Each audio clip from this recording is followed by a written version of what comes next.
Ann Coulter's Berkeley speech has been canceled because she couldn't be protected. Interesting. You got to wonder, if it were a radical liberal, would there have been an issue? It's only when you question leftist dogma that the dogs come out. Call it a victory for the Sharia snowflakes on campus. Because even canceling as a safety precaution is still blocking free speech. Fear won. In fear of what exactly? I'm here to protest the Trump administration, all the lies, things that they're hiding. I feel like if he releases his tax documents, we'll be able to find reasons. We have reasons to believe that there's collusion with foreign states. Chicken mouth is because Donald Trump is afraid to show his taxes, being a chicken. It's a good look. So let's assess the safety argument. They can't protect the right, but have no problem protecting the left. Imagine calling 911 and the operator says, someone's on their way unless you voted Trump. But the concern for violence is actually pretty real. The modern progressive movement believes that dissenting language is objectionable, which then removes the brakes between anger and violence. Consider this simple equation. You stub your toe. What do? Generally, you swear. But imagine if you couldn't swear. Then what would you do? You pound the table. You punch the wall. That's what happens when language is cut out from the equation. You have violence. Language turned apes like us into civil creatures. And the regressive left has us reverting to cavemen by caving into enforced silence. It's not going to last. The campus left now faces an opposition once stuck on message boards, cable news, and talk radio. The new right is coming, and not to sing folk songs. I blame it on safe spaces. By silencing speech, the new left makes life more dangerous by leaving violence as the only option. Maybe that's what they want. All right, KG, Yes. We now have a bona fide anti-free speech movement. I mean, this is now for real. It's actually happening. We used to have a free speech movement. This is the reverse. Yeah, it's really a free speech epidemic because free speech is under siege in this country, and it's dead at universities. And this was the place where you went to really open your mind, to be able to listen to other people, maybe disagree with them, maybe vehemently, but at least you let them speak and you listen to them. Now what we're seeing is they're using the threats of violence and saying, oh, there's going to be violence here, therefore we're going to censor your speech because we believe that what we think and our ideology is superior to yours, and we don't want to hear it out in front of all these students where you're going to pollute their minds with conservative ideas. You know, Juan, they say they're worried about a threat of violence, but in a way, isn't that a cop-out, that what they're basically saying is they don't want to defend or have to deal with this headache, which is free speech? Well, I just don't see there's any way to defend this. I mean, to me, free speech is such an important tenet of our democracy. You've got to have free debate, free speech. And I will note here that people like Bill Maher to Chris Matthews on the left have said that Berkeley's out of control here, that this is wrong, you can't do this. But then why does it happen? If there are left icons like those two, how come it's still happening? There is some support from the left for this. The regressive left still seems to be growing. No. In fact, I think what you heard from the protester dressed up as a chicken, I know you admire the outfit so much. Yes, I own 3. Is that right? Yes. You look lovely. I do. You look marvelous.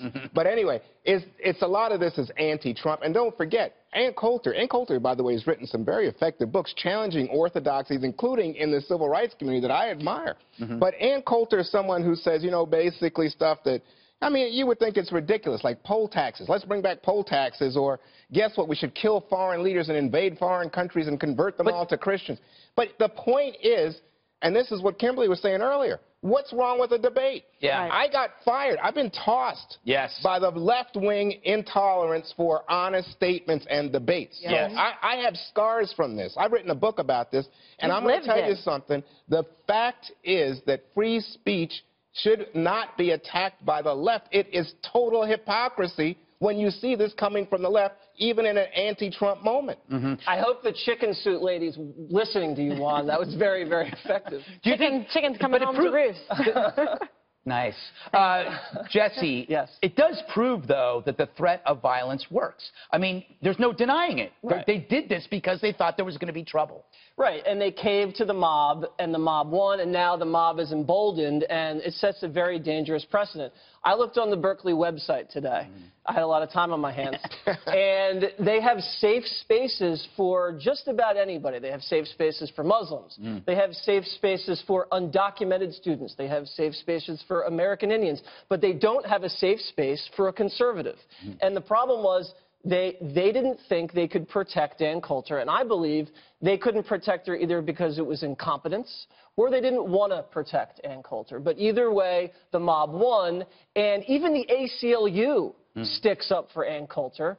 So what they could have done, they could have brought in metal detectors. They could have brought up a beefed-up security presence. They could have had cameras. They could have threatened these students or any activists. If you're going to do this, we're going to prosecute you to the fullest extent of the law. They could have brought in bikers for Trump around, you know, that scare people violence. a little bit. You know what I mean? They could have done a lot of stuff, but now Berkeley looks weak because they couldn't handle it. You know, and I imagine they were worried about it, what happens outside the campus on the street, but that's why you have law enforcement. Right.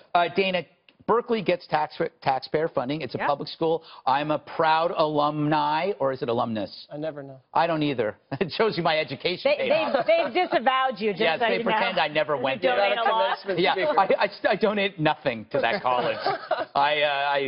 Yes. Anyway, Berkeley should provide security. They're a public school. They have It's just, this whole thing is really bizarre. And when you just said something, though, when you were talking about how, in your monologue about violence, that's what terrorists do. Terrorists use violence to advance their political agenda. Right. That is actually the textbook of what they do. And I think that this is very similar to that. I'm not saying that I'm not saying the left are terrorists, but that is the same aim. And it is exactly what our founding fathers knew would be a problem. Right. That if you had free speech, you could advance a society and grow the greatest country the world has ever seen. Well, and I would bet that these students would probably march for other countries' free speech rights. Yeah, well, there are some countries that infringe on rights they don't really care about. But they don't care about. But if there was like Sharia law. Like in the student lounge at Berkeley, where you went. Yeah. If there was like a note, hey, please, let's get together and we will fight, let's march for people's rights and women's rights in Saudi Arabia. They might show up for that. They? I don't know. But they would show up if you said, let's march for women's rights in Trump land. Right. Like in Trump's America. Trump. Like, if the Handmaid's Tale, the world is going to hell under Trump. But then you go, no, actually, gays are being executed in this country. Women are being stoned in this country. They're like, but that's not under Trump. So I don't get any but how sad is signaling. this? Like, Janet Napolitano, what an epic fail on her part. If anybody should have a little bit of a more global and mature understanding of how to protect free speech and students, you think it would be her. And UC Berkeley, I went to UC Davis. Everybody Not as good, knew, but it's a good school. Oh, please, Safety top 3% school. in the country. Give me a break.